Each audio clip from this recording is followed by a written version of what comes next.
Somewhere inside Buckingham Palace right now, there are people watching television, watching the news, watching social media, watching crowd sizes, reading Australian headlines, tracking every photo, every reaction, every murmur of public opinion coming out of Melbourne and Sydney. They are watching Harry and Meghan, not because they want to, not because they chose to, but because they have absolutely no choice, and that powerlessness is exactly what makes this week so extraordinary. A palace source has confirmed it directly. They have eyes peeled. They are closely monitoring every move the Duke and Duchess of Sussex make on Australian soil. And the question worth asking today, the one that gets to the heart of everything, is why? Why does a trip that Harry and Meghan insist is entirely private, entirely independent, and nothing to do with the royal family, have Buckingham Palace in a state of quiet, simmering anxiety? The answer is complicated, and it tells you everything about where Harry and Meghan actually stand right now,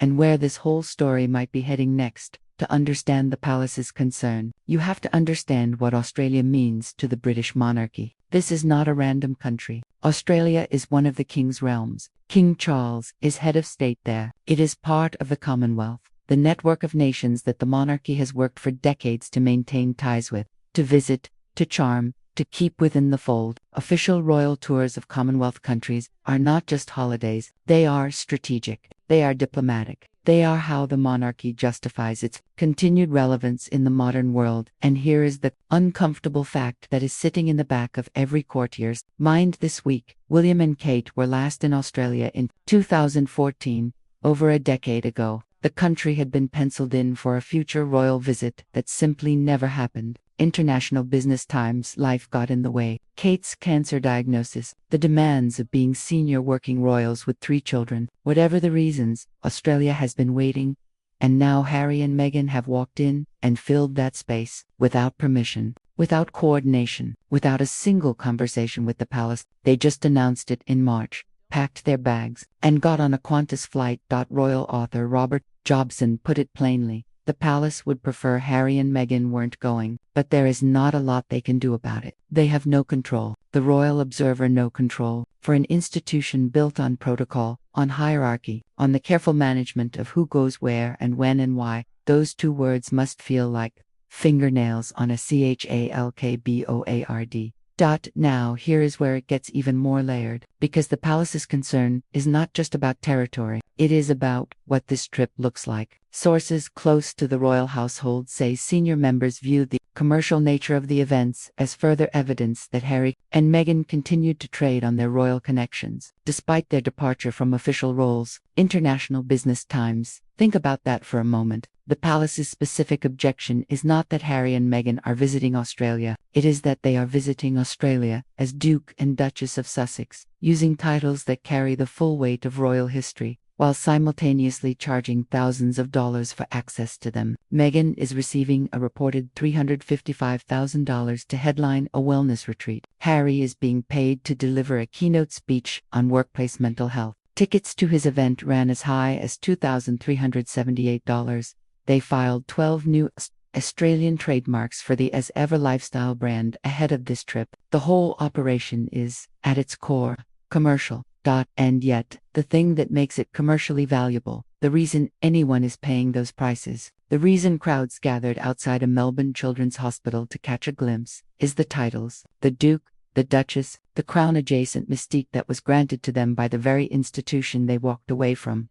One royal commentator put it directly: if they are traveling as celebrities, which is what they are, that's fine, but if there is any royal or official apparatus that is going to invite criticism, the blast and that ambiguity, that blurring of the line between celebrity and royalty, between private citizen and public figure, between independent entrepreneur and beneficiary of royal heritage, is precisely what the palace cannot stand. Because every time Harry and Meghan use those titles to generate income, it raises a question the monarchy does not want asked. What exactly are titles for, and who controls them? Royal sources have described this tour as a stress test for the monarchy itself. The news not just for Harry and Meghan, for the institution, because if the Sussexes can tour a Commonwealth realm, draw crowds, visit war memorials, hold charity engagements, generate headlines, and build commercial value, all while operating completely outside royal structures, Then what does that say about the monarchy's grip on its own brand? There is also a second, deeper concern that nobody in the palace is saying out loud, but everybody is thinking. One expert warned that success in Australia will be a dummy run and testing ground for a potential joint tour of the United Kingdom. The news let that land. The palace is not just watching this week to see how Australians react to Harry and Meghan. They are watching because if this works, if it goes well, if the optics are warm, if the coverage is positive, then Harry and Meghan will have proved something. They will have proved they can operate independently on royal turf. And once you prove that in Australia, the argument for doing it in Britain becomes very hard to resist. Imagine Harry and Meghan landing at Heathrow, visiting a London hospital, attending a charity event in the countryside, drawing crowds, making headlines, all without royal permission, all outside the control of the institution. The palace would be powerless, just as they are powerless now, and they know it. Things are all the more awkward, as one royal author noted, because not long ago Australia was actively debating becoming a republic. The royal observer that debate may have quietened, but it has not gone away. In a country where a significant portion of the population questions the relevance of the British crown, Harry and Meghan arriving and being greeted warmly is a complicated image. Are they a reminder of why the monarchy matters? Or are they proof that you can have all the glamour and goodwill without the institution itself? And then there is the question of what this trip is actually doing to Harry personally. Because sources close to the couple say Harry is nervous about this. He is very aware, apparently, that his father and his brother are watching, that there will be royal noses out of joint, that the whole thing is being described by the Australian press, by royal commentators, by people who are supposed to be sympathetic, as a faux royal tour, and yet he is doing it anyway, because the alternative is worse. Because here is the reality that neither the palace nor Harry and Meghan's team wants to say plainly. Both sides need this trip, in very different ways, to go well. The palace needs it to be underwhelming. They need the crowds to be thin. They need the ticket sales to disappoint. They need the Australian public to look at Harry and Meghan and feel confused, or indifferent, or vaguely embarrassed on their behalf. If this trip fizzles, it confirms the palace's position, that without the institution behind you, the titles mean nothing, that what draws people is the crown, not the individuals.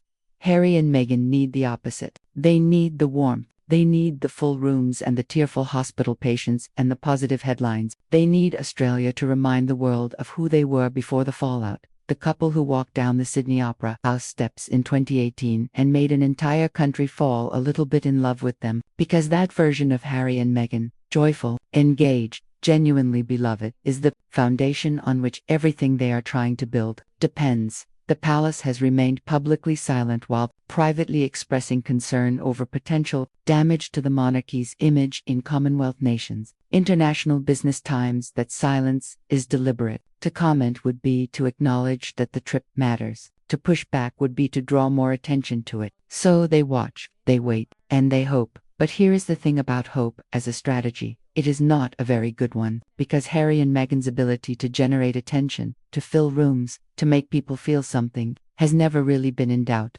Even their fiercest critics would admit that. The question has never been whether people are interested in them. The question is whether that interest translates into something sustainable, something that does not require them to keep dipping back into the well of royal association forever.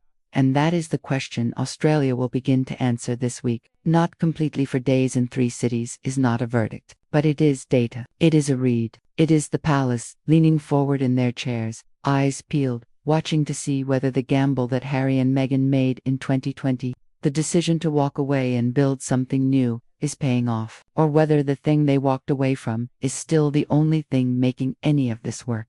We will find out very soon. If you want me to break down every single day of this Australia tour as it unfolds, the crowds, the moments, the palace reaction, drop a comment below and I will keep you updated all week. And if you are new here, subscribe, because this story is far from over. See you in the next one.